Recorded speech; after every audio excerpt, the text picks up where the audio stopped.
মেঘ দেখে কেউ করিস নে ভয়, আড়ালে তার সূর্য হাসে। হারা শশীর হারা হাসি অন্ধকারেই ফিরে আসে। মানব জীবন যেন সুখ ও দুঃখ দিয়ে গড়া এক বিচিত্র মালা।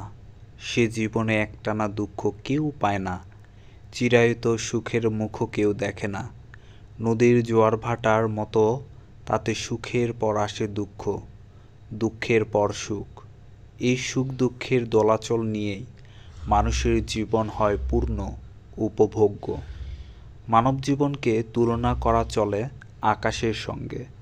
সূর্যের আলোয় উদ্ভাসিত আকাশের মতোই মানুষের জীবনের দিনগুলো সুখময়, আনন্দময়। সে আকাশ কখনো কখনো ছেয়ে যায় কালো মেঘে, ঢাকা পড়ে সূর্য। মানুষের জীবনও তেমনই ঢেকে যায় দুঃখ দুর্দশার কালো মেঘে। ঝড় ঝঞ্ঝার সেই মেঘ দেখে দুর্বল চিত্ত মানুষ হয়ে পড়ে ভীতিবিহ্বল। কিন্তু দুর্যোগের কালো মেঘই মানব জীবনের চিরন্তন সত্য নয়। মেঘের আড়ালে লুকিয়ে থাকা সূর্যের মতোই তা সাময়িক। তাই আকস্মিক দুর্যোগ ও বিপদে ভেঙে না পড়ে প্রতিকূলতা মোকাবেলায় ধৈর্য ধরতে হয় দৃঢ়চিত্তেও মানুষকে।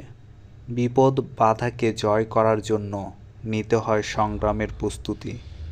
দুঃখ কষ্ট বিপদ বাধা শেষে আবার মানব জীবনে দেখা দেয় সুখ সূর্যের আলো।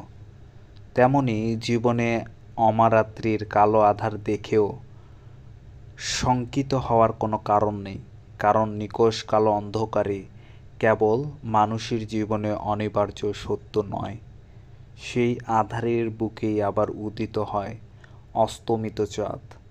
অপরূপ মাধুর্যময় করে তোলে জীবনকে। মানুষের জীবনে দুঃখ দুর্যোগ সাময়িক, তা দেখে তাই ভেঙে পড়লে চলে না। আর সেই জন্যেই উচ্চারিত হয় কবিপ্রজ্ঞা, দেখেছি নিত্যের জ্যোতি দুর্যোগের মায়ার আড়ালে।